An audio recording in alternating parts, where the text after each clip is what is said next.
Fala galera, beleza? Vamos começar aqui com o capítulo 8 para a gente encerrar e fazer aquela revisão bacana, beleza? Bora? Então vamos lá, capítulo 8, reprodução sexuada e a variabilidade genética. Lembrando que no capítulo 7 a gente acabou de falar das reproduções assexuadas, aquela que não tem a fecundação, né, de gametas, não tem a união de gametas, beleza? Então vamos começar então. Então, temos aqui um exemplo de uma flor chamada Maravilha. Marabilis jalapa, que é o nome da espécie dessa flor, chamada Maravilha. Ela é chamada assim por conta das suas cores brilhantes e variadas, tá vendo? Bem variadas aqui do lado, correto? Outra característica é o aroma agradável, que atrai principalmente as mariposas. Ao se alimentarem do néctar, esses insetos levam o pólen de uma flor para outra, beleza? Contribuindo então para a reprodução sexuada dos vegetais. Nas maravilhas, que são essas plantas, tá, galera?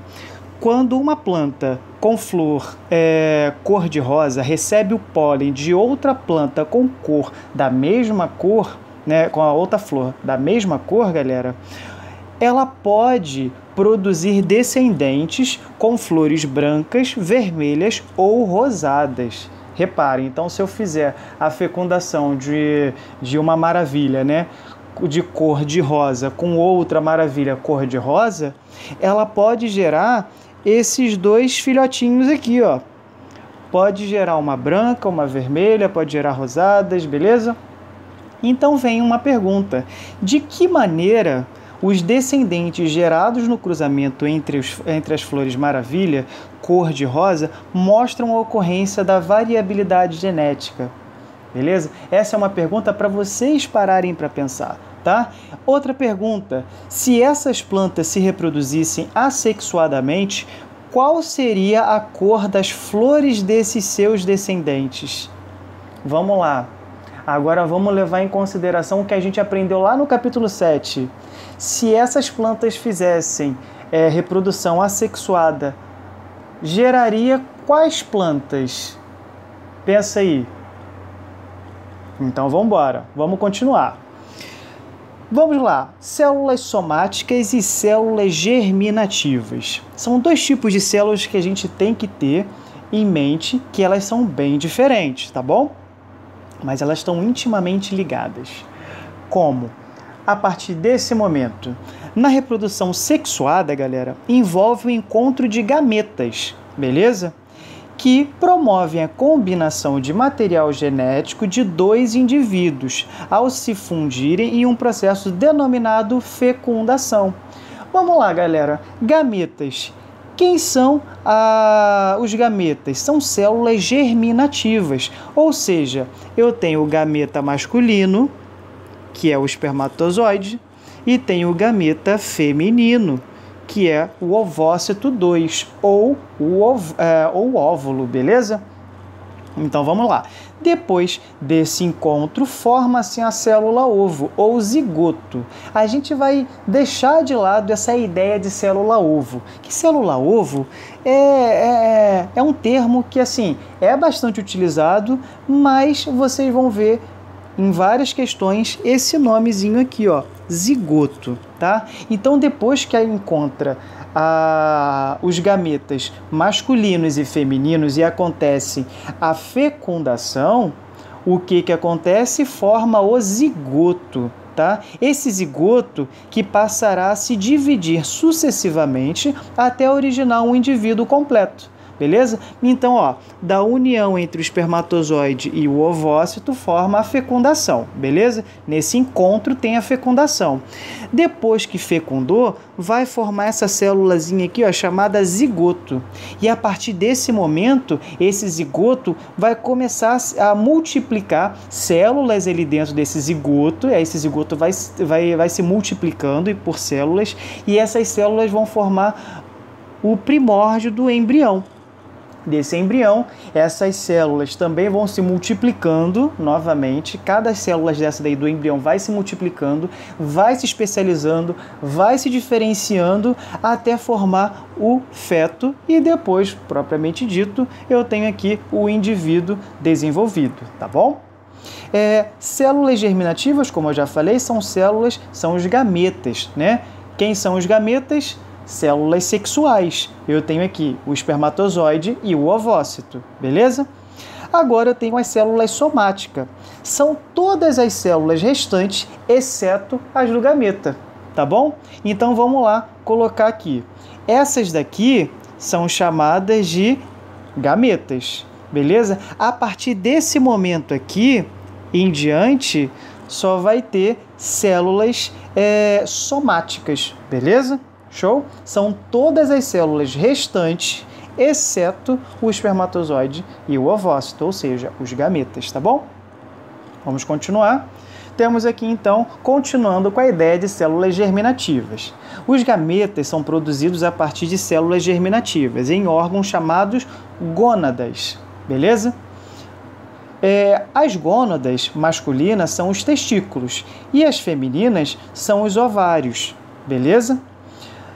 Tanto as células somáticas quanto as células germinativas são oriundas da divisão da primeira célula do indivíduo, o zigoto, e de diferenciação ou especialização celulares, que ocorrem ainda durante a vida embrionária. Então, aquela ideia que eu falei para vocês, para diferenciar o gameta de uma célula somática, tá? É o seguinte, olha só, no encontro do gameta masculino com o gameta feminino, vai acontecer a fecundação, aonde vai formar o zigoto. O zigoto, né, ele acaba multiplicando essas células, né, multiplicadas, elas vão estar aqui nessa direção, tá vendo? Ó, todas elas, tá? Elas vão se multiplicando e vai chegar num certo momento dessa formação dessas células somáticas, né, depois dessa multiplicação do zigoto, essas células vão receber uma excitação específica, ou seja, elas vão começar a se diferenciar, elas vão começar a se especializar, beleza? Para formar células diferentes. Um exemplo, se eu pego essa célula aqui, né, o exemplo dessa célula, ela sofreu uma diferenciação, ela se especializou e formou o leucócito, tá? Que faz parte lá dos glóbulos brancos do sangue, faz parte da defesa do nosso corpo, tá? Então são células de defesa do corpo. Para ela se tornar uma célula de defesa, ela recebeu uma especialização, ela se especializou e ela se diferenciou das demais para se transformar em um leucócito, tá? Temos então essas células, né, outras células aí somáticas que receberam essa diferenciação, se especializou, né, se especializou e acabou formando as hemácias. Hemácias são aquelas que carregam aí substância, alguns tipos de íons pelo sangue, tá bom? Temos aqui as células de glândulas, as células nervosas, a célula da pele. Cada uma dessas células tem uma função diferente do nosso corpo, beleza? E elas só se transformaram dessa forma porque elas receberam especializações, receberam excitações diferentes para que ela se transformasse e se especializasse, beleza? Continuando. Cromossomos e genes, tá? Genes são sequências de material genético localizado no cromossomo, localizado no núcleo da célula, tá bom? Então eu botei aqui o exemplo aqui, ó, de uma célula, beleza? Dentro dessa célula tem um núcleozinho que está aqui, tá? Dentro desse núcleo eu tenho a presença de cromossomos. Dentro dos cromossomos eu tenho o DNA e dentro do DNA eu tenho os genes. Genes nada mais é, para vocês entenderem melhor, eu tenho aqui o DNA, vou tentar desenhar um DNA aqui, ó, beleza? Então eu tenho aqui o DNA, então os genes nada mais é que são essas escadinhas, tá vendo? quando a gente vai ver no DNA. Então, os genes são essas escadinhas aqui, beleza? Genes. E todo esse contexto aqui se chama DNA. Aí esse DNA enovelado com proteínas vai formar o cromossomo, que é muito maior, beleza? Os genes contêm informações que determinam a morfologia, a fisiologia e o comportamento dos seres vivos.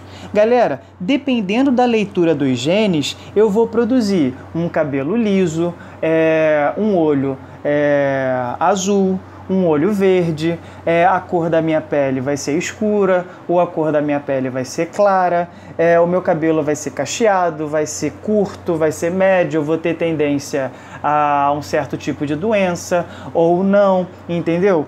O gene nada mais é que vai conter informações para a nossa vida inteira, beleza? Até mesmo informações dos nossos antepassados estão presentes no gene, tá bom? A gente vai ver mais para frente como que isso daí é passado. Quimicamente, os cromossomos são formados por ácidos desoxirribonucleicos. Nome difícil, mas tem um nomezinho mais curto que se chama DNA. Então, o cromossomo nada mais é que a união do DNA com proteínas, beleza? Assim, o gene é um segmento de uma molécula de DNA que é responsável pelas características herdadas geneticamente, beleza? Quem não entendeu, vou repetir. Um gene carrega toda a nossa informação genética, beleza? Quais são essas informações genéticas? São características morfológicas, características fisiológicas e comportamento dos seres humanos, beleza? Dos seres humanos, dos seres vivos, num todo, tá bom? Botei aqui o exemplo de uma célula procarionte, uma célula de uma bactéria, de um protozoário. Essa célula, galera, ela não tem presença de núcleo para proteger o DNA, então eles ficam soltos no citoplasma, tá bom? Então vocês veem aqui, o DNA dele é solto no citoplasma, não tem nenhum envoltório que protege esse código genético. Isso facilita com que essas células procariontes elas se adaptem mais rápido do que as células eucariontes, tá bom? Então vamos lá. Continuando, as células humanas somáticas, as células humanas somáticas apresentam 46 cromossomos, tá bom? Isso é as células somáticas, tá? Que são todas as células, exceto as do gameta. Contribuídos em 23 pares, que é referente do ovócito 2 da mãe, e a outra metade referente ao espermatozoide do pai, tá bom? Então, nós temos 46 cromossomos, 23 é herdado da nossa mãe, 23 é herdado do nosso pai, tá bom? Na reprodução dos gametas, a combinação de cromossomos pode variar. O importante é que em cada gameta exista apenas um cromossomo de cada par, pois assim, na fecundação, o número de cromossomos da espécie é reestabelecido, tá? O indivíduo gerado por reprodução sexuada não são geneticamente iguais, e o que caracteriza a variabilidade das espécies, o que não ocorre na reprodução assexuada. Respondendo àquela questão lá no início, né, quando eu abri o capítulo, tá, galera? Então, se aquela plantinha fizesse uma reprodução assexuada, ela ia gerar seres iguais a ela, beleza? Agora, numa reprodução sexuada, é impossível, né, a geração de indivíduos iguais a eles, beleza? Ah, Pedro, mas tem os gêmeos, tá? Tem os gêmeos, aqueles gêmeos que são iguais, os gêmeos univitelinos, beleza? Esses daí, eles dividiram o mesmo óvulo, beleza?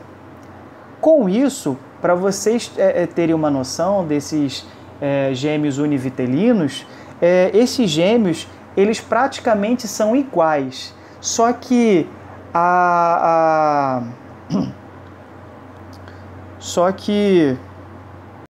Então, galera, os gêmeos, né, pelo incrível que pareça, eles podem ter uma semelhança muito grande geneticamente, tá? Podem ter muito próximo, tá? Pode chegar até ser cerca de 80% ou 90% igual.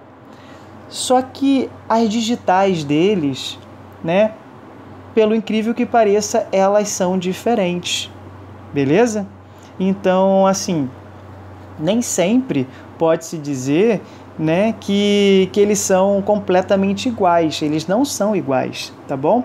A probabilidade de um ser humano, né, ou de um ser vivo produzir, né, um outro ser igual a ele, a probabilidade é mínima, tá bom?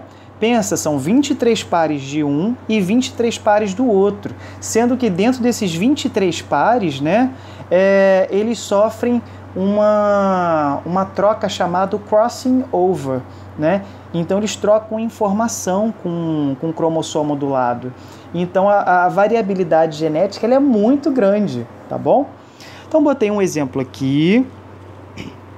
Os 46 cromossomos paternos e os 46 cromossomos maternos, tá bom? Botei aqui. Os 23 cromossomos do espermatozoide se encontram com os 23 cromossomos do ovócito 2, né, da mãe. Tá? Os dois vão se unir. O que vai acontecer? Esses cromossomos eles vão ficar trocando informação entre eles, com esse e com esse. Vai ficar trocando informação entre eles. Então, a troca de informação ela é muito grande, tá? Agora, para vocês responderem isso daqui, eu não vou fazer essa questão, vocês que vão fazer e vão enviar para mim por e-mail, tá? Essa questão aqui do Investigue, eu quero que vocês façam e me enviem junto com o mapa conceitual, tá? Tem as outras questões embaixo que eu não consegui tirar foto, mas tem esses daqui, tá? Façam e me enviem. Essa questão, galera, pode colocar qualquer tipo de animal, tá? E qualquer tipo de vegetal. Você vai pesquisar o nome do indivíduo, tá? O nome do animal, vamos supor, vai colocar o nome da espécie, vai colocar o número de cromossomos de células somáticas e o número de cromossomo dos gametas. Pedro, como que eu faço isso? Como que eu faço para achar? Google, vocês conseguem achar tudo, beleza? Show? Continuando. A origem da reprodução assexuada. Então, a origem dela, segundo tem uma teoria que explica como surgiu esse mecanismo sexuado de reprodução. Propõe a partir da conjugação, tá? A conjugação bacteriana, ela ocorre a transferência do plasmídio de uma bactéria doadora para uma receptora, através do pilissexual. Então, vamos lá. Plasmídio e temos o outro que é o pilissexual, tá? O que é isso? O plasmídio nada mais é, vou botar aqui nessa imagem aqui para a gente ver melhor, tá bom?